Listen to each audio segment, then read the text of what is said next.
Assalamualaikum warahmatullahi wabarakatuh. Perkenalkan, nama saya Juliana Eka Pratiwi, mahasiswi dari Ilmu Administrasi Negara dengan NIM 220502004. Perkenalkan, nama saya Syed Zamri dengan NIM 22050200027.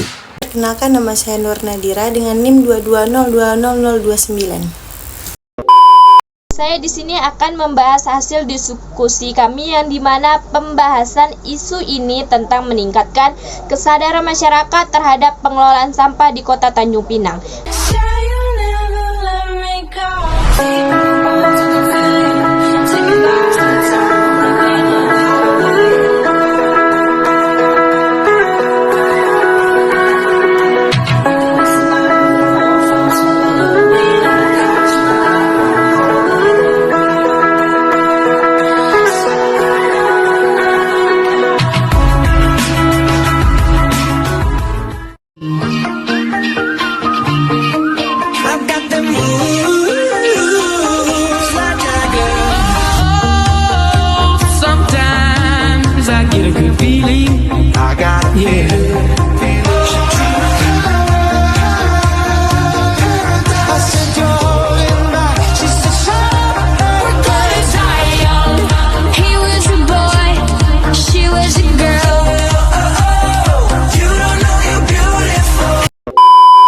Jadi, masalah pembuangan sampah sembarangan di Kota Tanjung Pinang telah menjadi isu serius yang memengaruhi kebersihan lingkungan, kesehatan masyarakat, dan citra kota secara keseluruhan.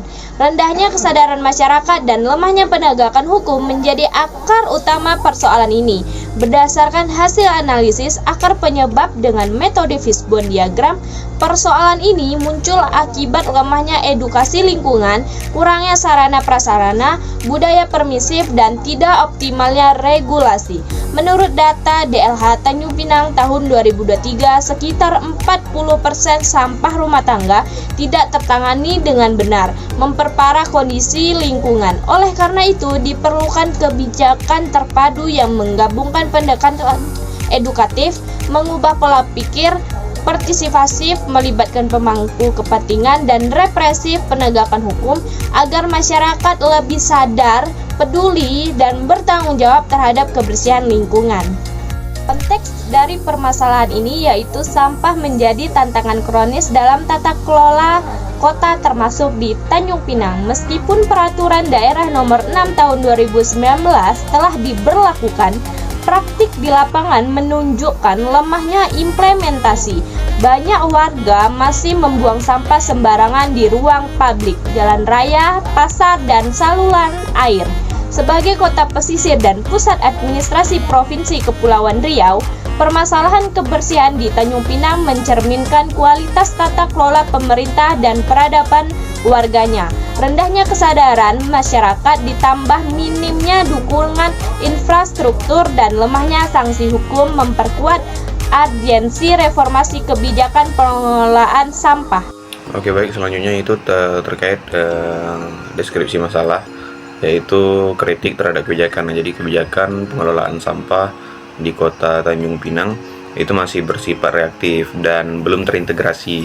Nah, jadi beberapa masalah utama yang ditemukan edukasi lingkungan itu belum menyentuh atau terlihat menyeluruh atau seluruh lapisan masyarakatnya itu bisa dikatakan bersifat tidak berkelanjutan.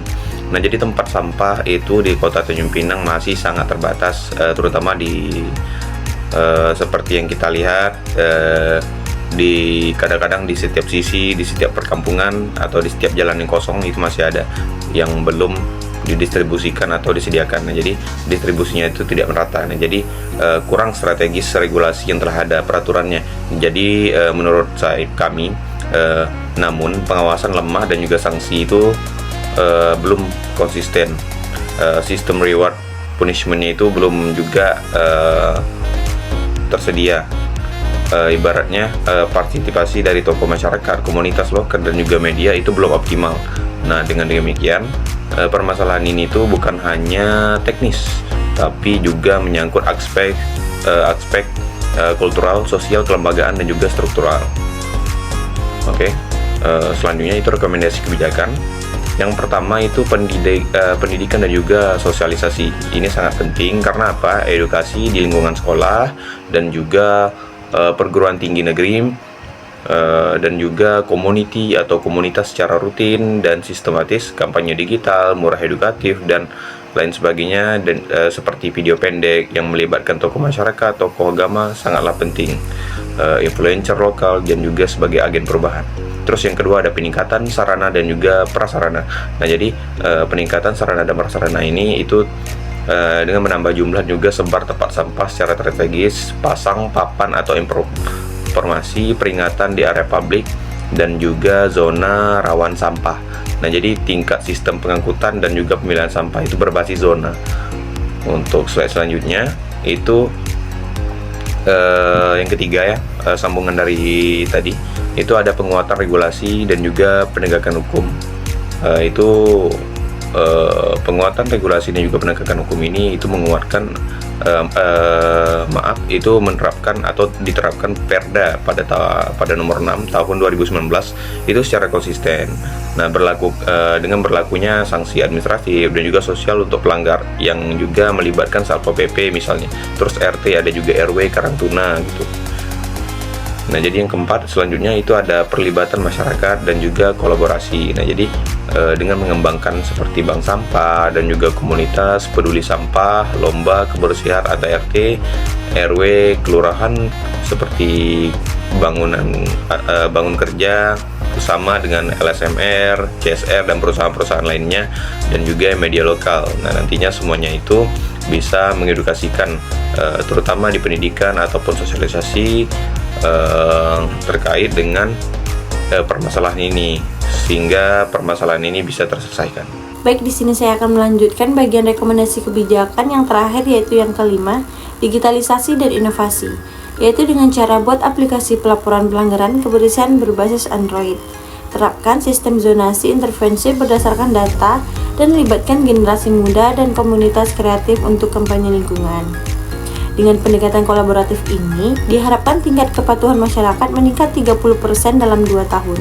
Dari pemaparan materi tadi, ada pun kesimpulan dari kelompok kami, yaitu permasalahan sampah di Kota Tanjung Pinang bukan sekedar isu teknis, melainkan masalah sosial dan kelembagaan yang kompleks. Sekitar 40% sampah rumah tangga tidak tertangani dengan baik, mencerminkan rendahnya kesadaran masyarakat dan lemahnya penegakan regulasi yang ada. Upaya penanganan harus dilakukan secara terpadu melalui pendekatan edukatif, partisipatif, represif, dan inovatif. Tidak cukup hanya menambah tempat sampah atau menerapkan aturan saja, tetapi juga harus mendorong perubahan perilaku kolektif dan pelibatan aktif sosial seluruh pemangku kepentingan.